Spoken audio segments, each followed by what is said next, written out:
bahagia.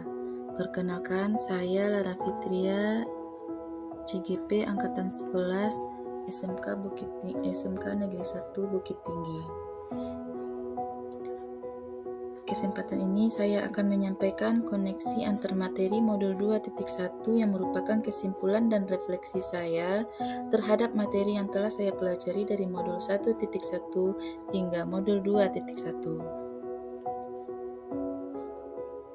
Koneksi materi modul 2.1 pembelajaran berdiferensiasi dengan fasilitator Ibu Misnali Tim dan pengajar praktik Ibu Sri Hidayati. Apa yang dimaksud dengan pembelajaran berdiferensiasi? Pembelajaran berdiferensiasi adalah usaha guru untuk menyesuaikan proses pembelajaran di kelas untuk memenuhi kebutuhan belajar individu murid. Guru memfasilitasi murid sesuai dengan kebutuhannya karena setiap murid memiliki karakteristik yang berbeda-beda, sehingga tidak bisa diberi perlakuan yang sama. Pembelajaran berdiferensiasi adalah serangkaian keputusan masuk akal atau common sense yang dibuat oleh guru yang berorientasi kepada kebutuhan murid. Contoh kelas yang menerapkan pembelajaran berdiferensiasi adalah ketika proses pembelajaran guru menggunakan beragam cara agar murid dapat mengeksplorasi isi kurikulum. Guru juga memberikan keberagaman kegiatan sehingga murid dapat mengerti dan memiliki informasi atau ide, serta guru memberikan beragam pilihan di mana murid dapat mendemonstrasikan apa yang mereka pelajari. Perlu kita ketahui bahwa murid-murid yang duduk di kelas-kelas sekolah kita tidak ada yang sama. Mereka berasal dari latar belakang yang berbeda-beda, memiliki gaya belajar yang berbeda, minat yang berbeda, dan belajar dengan kecepatan yang berbeda, sehingga kesiapan belajar mereka pun tentu akan berbeda. Dengan segala perbedaan tersebut, tentunya kebutuhan belajar murid kita akan menjadi berbeda-beda pula. Disinilah diperlukan usaha guru untuk memenuhi kebutuhan belajar muridnya yang berbeda-beda, agar dapat merasa nyaman belajar di kelas dan tentunya tujuan pembelajaran di kelas dapat tercapai dengan baik.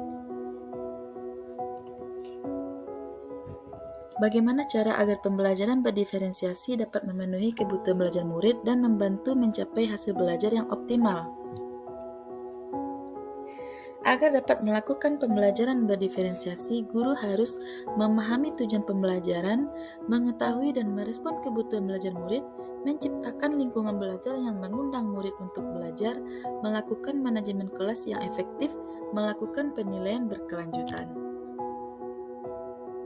Untuk memenuhi kebutuhan belajar murid, guru harus memahami 3 aspek berikut. Yang pertama, kesiapan belajar murid, minat belajar murid, dan profil belajar murid. Kesiapan belajar murid, guru harus mempertimbangkan tingkat kesiapan murid akan keluar dari zona nyaman mereka dan memberi mereka tantangan. Namun dengan lingkungan belajar yang tepat dan dukungan yang memadai, mereka tetap dapat menguasai materi atau keterampilan baru tersebut. Adapun tujuan melakukan identifikasi atau pemetaan kebutuhan belajar murid berdasarkan tingkat kesiapan belajar adalah untuk memodifikasi tingkat kesulitan pada bahan pembelajaran, sehingga dipastikan murid terpenuhi kebutuhan belajarnya. Minat adalah salah satu motivator penting bagi murid untuk dapat terlibat aktif dalam proses pembelajaran. Maka memahami mengenai minat akan membantu guru untuk dapat mempertimbangkan bagaimana ia dapat mempertahankan atau menarik minat murid-muridnya dalam belajar. Profil belajar murid merupakan pendekatan yang disukai murid untuk belajar, yang dipengaruhi oleh gaya belajar atau berpikir, kecerdasan, budaya, latar belakang, jenis, kelamin, dan lain-lain. Profil belajar murid terkait dengan banyak faktor. Yang pertama, preferensi terhadap lingkungan belajar, misalnya terkait dengan suhu ruangan, tingkat kebisingan, jumlah cahaya, apakah lingkungan belajarnya terstruktur atau tidak terstruktur. Pengaruh budaya seperti santai, terstruktur, pendiam, ekspresif, personal, dan impersonal. Preferensi gaya belajar dan preferensi berdasarkan kecerdasan menjemuk. Cara-cara yang dapat dilakukan guru untuk mengidentifikasi kebutuhan belajar murid adalah yang pertama, mengamati perilaku murid. Yang kedua, mencari tahu pengetahuan awal yang dimiliki oleh murid terkait dengan topik yang akan dipelajari. Yang ketiga, melakukan penilaian untuk menentukan pengetahuan, keterampilan, dan sikap mereka saat ini. Dan kemudian mencatat kebutuhan yang diungkapkan oleh informasi yang diperoleh dari proses penilaian tersebut.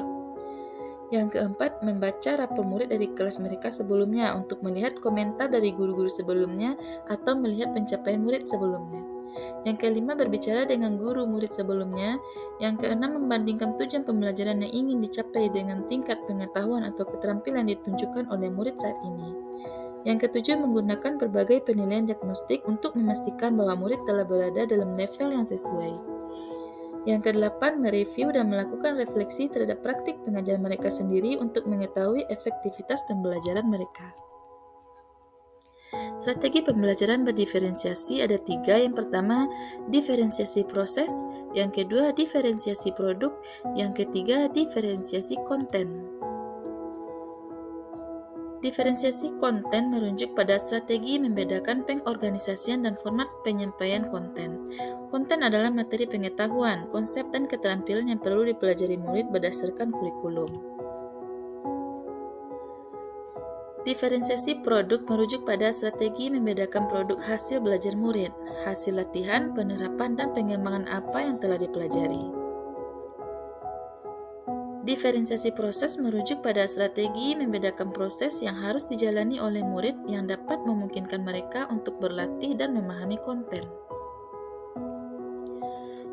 Selanjutnya, jelaskan bagaimana Anda melihat kaitan antara materi dalam modul ini dengan modul lain di program pendidikan guru penggerak.